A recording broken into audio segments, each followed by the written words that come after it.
പാഠം 1. പ്രിയപ്പെട്ട കൂട്ടുകാരെ, രസകരമായ ചിത്രങ്ങൾ നോക്കിക്കൊണ്ട് ഒരു കഥ കേട്ടോളൂ. വിഡ്ഢിക്കാക്ക. ഒരിക്കൽ ഒരു പെൺകുട്ടി അവളുടെ വീടിൻ്റെ കോലായിലിരുന്ന് ഒരു നെയ്യപ്പം തിന്നുകയായിരുന്നു. കുറേ നേരമായി ഒരു കാക്ക ഇതും നോക്കിയിരുന്നു. എങ്ങനെ ആ അപ്പം തനിക്ക് കിട്ടും? ഒരു നിമിഷം പെൺകുട്ടിയുടെ ശ്രദ്ധ തെറ്റി. അവൾ എങ്ങോട്ടോ നോക്കിക്കൊണ്ട് അപ്പവും കയ്യിൽ പിടിച്ചിരുന്നു. ഇതുതന്നെ തക്കം. പെൺകുട്ടിയുടെ കയ്യിലിരുന്ന അപ്പവും തട്ടിയെടുത്ത് കാക്ക പറന്നുപോയി. പെൺകുട്ടി അലറിക്കരഞ്ഞു. പക്ഷേ എന്ത് ഫലം? ദൂരെ ഒരു മരക്കൊമ്പിലിരുന്ന് ആസ്വദിച്ച് കാക്ക അപ്പം തിന്നുന്നത് സൂത്രശാലിയായ ഒരു കുറുക്കൻ കണ്ടു. അവനൊരു ബുദ്ധി തോന്നി. അവൻ പറഞ്ഞു, കാക്കേ, നിന്റെ മനോഹരമായ പാട്ടൊന്നു കേട്ടിട്ട് ഒട്ടുനാളായി. ഒന്ന് പാടി നോക്കൂ. തൻ്റെ പാട്ട് മനോഹരമാണെന്ന് തോന്നിയ കാക്ക പാടാനായി ചുണ്ടു തുറന്നതും നെയ്യപ്പം താഴോട്ട് കുതിച്ചതും ഒരുമിച്ചായിരുന്നു. താഴെ വീണ അപ്പത്തിൻ്റെ മണം കുറുക്കനെ അതിയായി സന്തോഷിപ്പിച്ചു.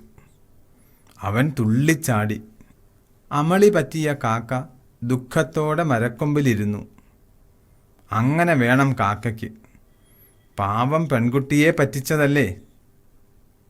കൂട്ടുകാരെ, ആരും ആരെയും പറ്റിക്കരുത്, അല്ലേ?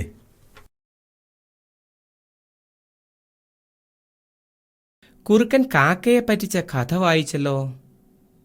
കാക്ക കുറുക്കനെ പറ്റിച്ച കഥ കേൾക്കണോ? ചെവി കൂർപ്പിച്ച് നിന്നോളൂ. കുറുക്കനെ പറ്റിച്ച കാക്ക. തലേ ദിവസം കാക്കയെ പറ്റിച്ചു തിന്ന അപ്പത്തിൻ്റെ മധുരം കുറുക്കൻ്റെ ഉറക്കം കെടുത്തി. ഇന്നും പോയി നോക്കിയാലോ? ആ, ഉണ്ടല്ലോ.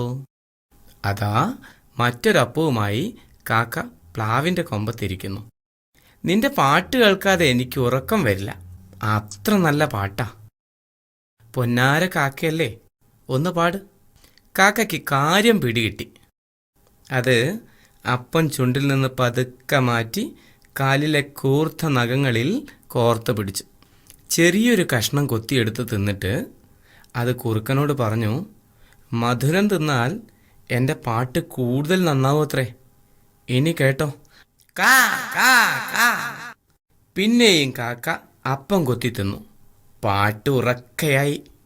ഇളിഭ്യനായ കുറുക്കൻ തലയും താഴ്ത്തി ഒരോട്ടം.